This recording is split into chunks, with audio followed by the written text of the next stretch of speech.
योग दर्शन विभूतिपाद में आप सबका स्वागत है। आज का विषय है समस्त लोकों का ज्ञान कैसे हो। सब तारा समूह का ज्ञान, उन ताराओं की गति का ज्ञान तथा देह रचना का ज्ञान किस प्रकार से प्राप्त करें।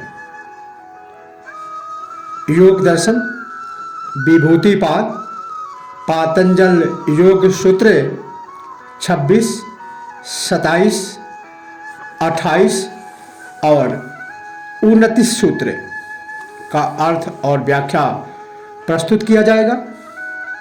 सर्वप्रथम योग दर्शन विभूतिपाद सूत्र 26। महर्षि पतंजलि कहते हैं, भुवन ज्ञानम सूर्य संयमात, अर्थात धारणा ध्यान समाधि पूर्वक सूर्य में संयम करने से समस्त लोकों का ज्ञान हो जाता है। सृष्टि की उत्पत्ति, अव्यक्त से व्यक्त, असंभूत से संभूत तथा सूक्ष्म से स्थूल की ओर हुई है। इसकी उल्टी प्रक्रिया में जाने से इस सृष्टि की उत्पत्ति का कारण ज्ञात हो सकता है। विज्ञान इसकी खोज भौतिक साधनों एवं स्थूल प्रमाणों के आधार पर करता है, जो एक निश्चित सीमा तक ही सफलता पा सकता है। किंतु योग इससे भी अधिक गहराई में जाने में समर्थ है। अध्यात्म इससे भी गहराई में जाने में समर्थ है। योग द्वारा, अध्यात्म द्वारा खोज का सारा आधार संयम है। सृष्टि की उत्पत्ति में सर्वप्रथम तेजोमय महातत्व उत्पन्न हुआ। इसी महातत्व से सूक्ष्म लोकों का विकास हुआ तथा सूक्ष्म के बाद स्थूल का निर्माण हुआ। योगी इस तेजोमय पिंड, अध्यात्म इस तेजोमय पिंड सूर्य से संयम करके इन सभी सूक्ष्म लोकों का तथा भुवनों का ज्ञान प्राप्त करता है।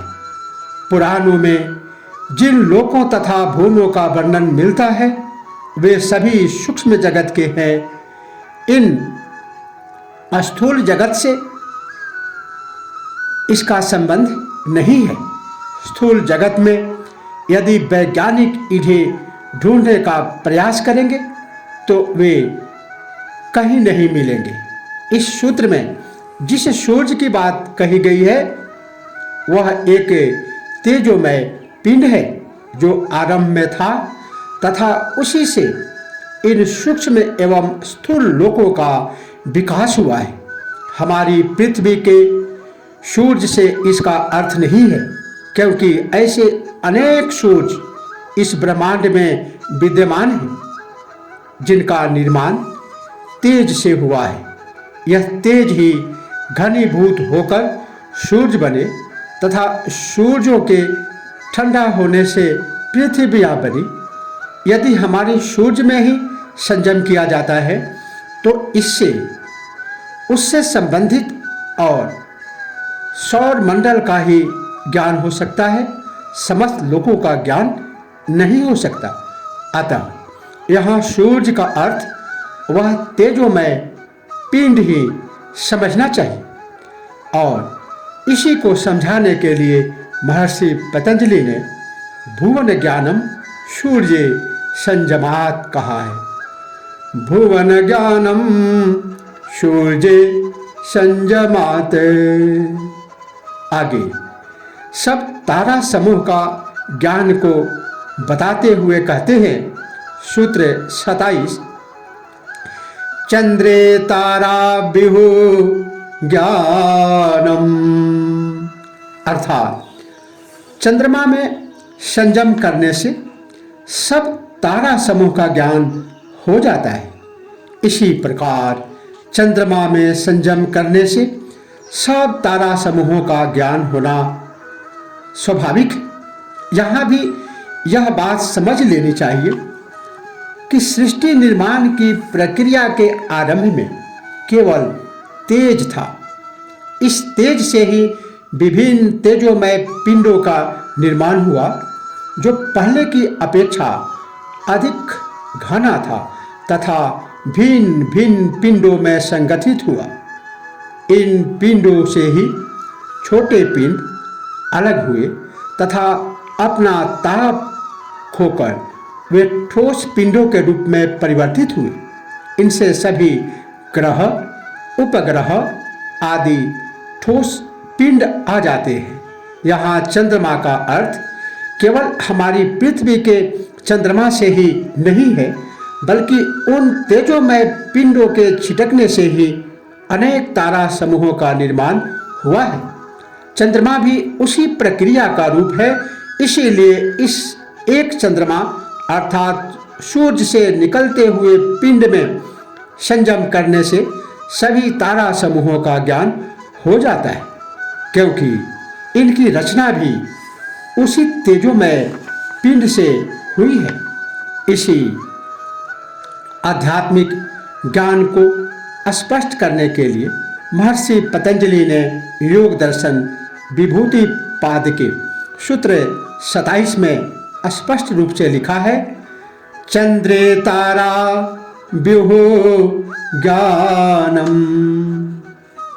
आगे ताराओं की गति का ज्ञान के विषय में बताते हैं सूत्र 28, ध्रुवे तद्गति ज्ञानम। ध्रुवे तद्गतिर्ज्ञानम अर्थात ध्रुव में संयम करने से उन ताराओं की गति का ज्ञान हो जाता है। प्रत्येक घूमने वाली वस्तु का एक केंद्र होता है। हमारे सौरमंडल का केंद्र सूर्य है, जिसकी वह परिक्रमा कर रहा है। ब्रह्मांड में कोई भी पिंड बिना परिक्रमा किए नहीं रह सकता। वैज्ञानिक कहते हैं हमारा सूर्य भी अपने सौरमंडल को साथ लिए धनु राशि की परिक्रमा कर रहा है। धनु राशि हमारे विश्व यूनिवर्स का केंद्र है, किंतु भारतीय धारणा के अनुसार इसका केंद्र ध्रुव है, जिसके चारों ओर ये सभी सितारे चक्कर लगा रहे हैं। इसीलिए यदि ध्रुव में संयम किया जाता है तो इन समस्त सितारों की गति का, इन समस्त तारा समूहों की गति का ज्ञान हो जाता है। आगे सूत्र 29 में देह रचना के ज्ञान को बताते हुए कहते हैं, नाभि चक्रे काव्य युग ज्ञानम।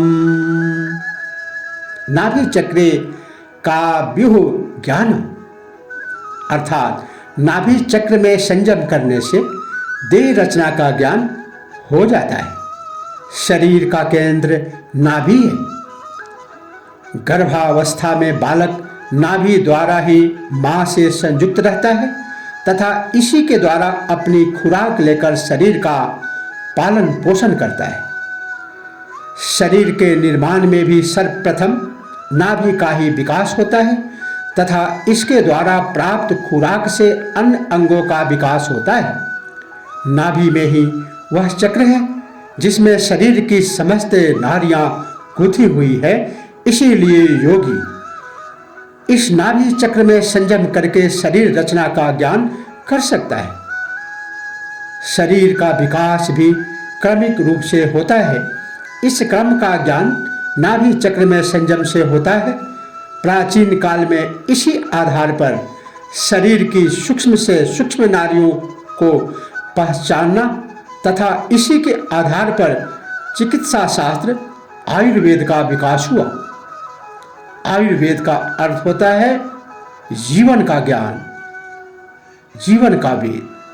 आजकल की वैज्ञानिक पद्धति भौतिक संसाधनों तथा परीक्षणों पर आधारित है, विभिन्न परीक्षणों द्वारा ही वैज्ञानिक किसी निर्णय पर पहुंचता है, जबकि योगी अथवा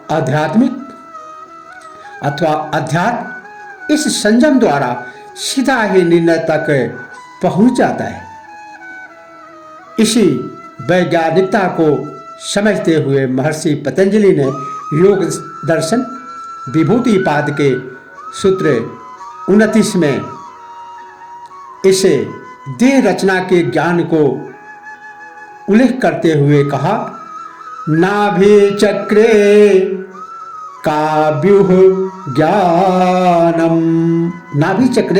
नाभि चक्र में संयम करने से अर्थात धारणा, ध्यान, समाधि की संयम के द्वारा काव्युः ज्ञानम, शरीर के व्यूह, उसकी स्थिति, उसकी संरचना का पूरा ज्ञान हो जाता है। आज इतना ही, शेष अन्य सूत्रों में। तब तक के लिए ओम नमः शिवाय। जय श्री कृष्ण।